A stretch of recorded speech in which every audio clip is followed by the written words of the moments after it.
السلام علیکم ناظرین، آج کی ویڈیو میں ہم بات کریں گے کہ کیا لاہور سیالکوٹ موٹر وے پر ہونے والے افسوسناک سانحے کے بعد ہماری حکومتیں اور سیاستدان خواب غفلت سے بیدار ہوں گے؟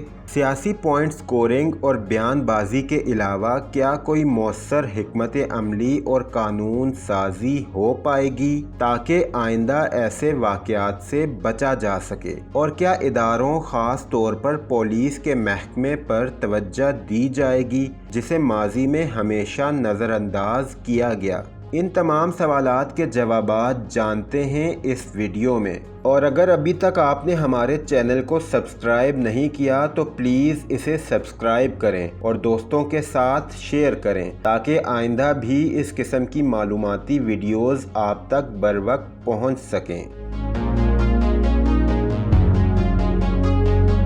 انسانی نفسیات کا سب سے مہلک اور جان لیوا مرحلہ غلطی کرنا نہیں بلکہ اس پر ڈٹ جانا ہے۔ اللہ کی آخری کتاب نے بھی ایسے افراد کے لیے ہلاکت کا پیغام دیا ہے جو غلطیوں سے سیکھتے نہیں بلکہ ان کا دفاع کرتے اور دہراتے ہیں۔ حکومت کا بھی گزرے 2 سالوں سے یہی وتیرہ رہا ہے، کچھ بھی ہو جائے پیچھے نہیں ہٹنا بلکہ ہر صورت اپنی غلطی کے آگے دیواریں چین کھڑی کرنا ہے۔ حکومت معاشرے کا چہرہ ہوتی ہے، جب حکومت ہی یہ چلن اختیار کر لے تو پورا معاشرہ اندھی تقلید کیے بنا کیسے رہ سکتا ہے؟ اور پھر اچھے برے کھوٹے کھرے کی پہچان کہاں؟ صدیاں بیت چکی، آج تک کسی بھی سوسائٹی کا اصل روپ سامنے نہیں آ سکا۔ روز ایک کالک دھوئی جاتی ہے اور دوسری مل دی جاتی ہے۔ حابیل کابیل کی لڑائی سے لے کر سانحہ موٹر وے تک ایک جیسے بھیانک واقعات ہیں اور ایک جیسی ناقابل بیان داستانیں۔ نہ جانے ہم یہ بات کیوں بھول جاتے ہیں کہ سانحات قوموں کی زندگیوں کا حصہ ہوتے ہیں، یہ ازل سے ہیں، ابد تک رہیں گے۔ قوموں کا اصل امتحان تو سانحات پر رد عمل سے شروع ہوتا ہے۔ لاہور سیالکوٹ موٹر وے پر نہتی خاتون کو جس طرح بچوں کے سامنے بے آبرو کیا گیا، کیا کسی کو شک ہے کہ اس ماں کی چیخیں عرش تک نہیں گئی ہوں گی؟ کیا کسی کو شک ہے کہ عرش والا ہمارے منصفوں اور حکمرانوں کو نہیں دیکھ رہا ہوگا؟ کیا کسی کو شک ہے کہ آج نہیں تو کل، یہاں نہیں تو وہاں اس غیر انسانی المیے پر انصاف ہونا ہے؟ اگر ہونا ہے تو پھر دیر کس بات کی؟ وزیر اعظم لاہور تشریف لائے، مظلوم عورت کے سر پر دستے شفقت تو دور، اس افسوسناک واقعے پر لب کشائی تک نہ کی۔ آخر کیوں؟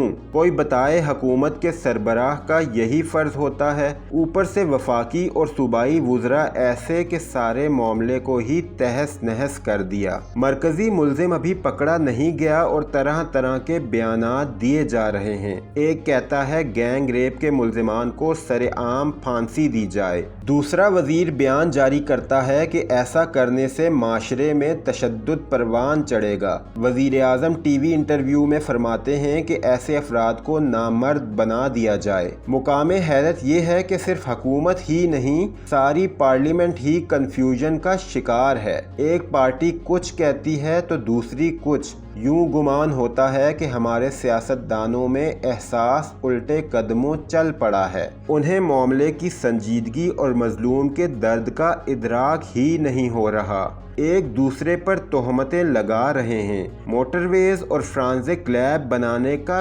کریڈٹ لے رہے ہیں، مگر کوئی بھی نئی قانون سازی کا نہیں سوچ رہا۔ عادی مجرم کیوں چھوٹ جاتے ہیں؟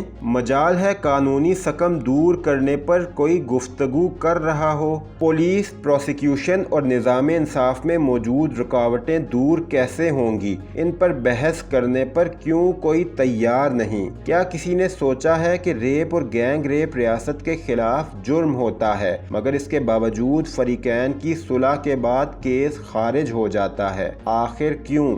ریاست ایسی FIR میں مدعی کیوں نہیں بنتی؟ کیا یہ بات ڈھکی چھپی ہے کہ یہاں طاقتور بندوق کی نوک پر گھناؤنے جرائم کرتے ہیں اور بندوق کی نوک پر صلح؟ اگر یہ واقعہ کسی اور معاشرے میں ہوا ہوتا تو کیا ان کا رد عمل بھی ایسا ہی ہوتا؟ کیا وہاں بھی عوام، پولیس اور سیاست دان محض لفظی جمع خرچ پر گزارا کرتے؟ حکومت کا وعدہ تھا کہ وہ پولیس کو غیر سیاسی کرے گی، مگر یہاں تو الٹی گنگا بہہ رہی ہے اور کوئی پوچھنے والا نہیں۔ اگر کوئی پوچھنے والا ہوتا تو رواں سال صرف پنجاب میں ریپ اور گینگ ریپ کے 2000 سے زائد کیسز نہ ہوتے۔ اگر کوئی پوچھنے والا ہوتا تو پاکستان جنسی زیادتی کے واقعات کے حوالے سے 10 بدترین ممالک میں شامل نہ ہوتا۔ پولیس کے معاملے میں یہ تصویر کا ایک رخ ہے، دوسرا رخ اس سے بھی بھیانک ہے۔ آپ پولیس کا محاسبہ ضرور کریں، مگر اس سے پہلے حکومتوں کا۔ حکومت بتائے کہ پولیس کو اس کی ضرورت کے مطابق وسائل کیوں نہیں دیے جاتے۔ حکومت یہ سمجھنے سے قاصر کیوں ہے کہ وسائل کے بغیر اختیارات ردی کا ڈھیر ہوتے ہیں۔ پولیس کا بجٹ پنجاب حکومت کے کل بجٹ کا 5% ہے، جو پرویز مشرف دور میں 10% ہوا کرتا تھا۔ کیا کوئی بتانا پسند کرے گا کہ وسائل میں کمی کس وجہ سے کی گئی؟ پنجاب پولیس کو وسائل کی کمی کا ہر موڑ پر سامنا کرنا پڑتا ہے۔ آپ کسی بھی تھانے چلے جائیں، یوں محسوس ہوتا ہے کہ آپ آثار قدیمہ کی تلاش میں آئے ہیں۔ عمارتیں کھنڈر زدہ، فرنیچر کھٹملوں کی آماج گاہ، 60% گاڑیاں ناکارہ، واش رومز بدبودار اور حوالات استبل کا منظر پیش کرتے ہیں۔ کھانے کا بندوبست نہ سونے کا، اسلحہ زنگ آلود اور وردیاں مٹی سے اٹی ہوئیں۔ جب حالات یہ ہوں تو موقع واردات پر پولیس کیسے پہنچے گی؟ ڈاکو گولی چلائے تو کون مائیکا لال اس کے سامنے کھڑا ہوگا؟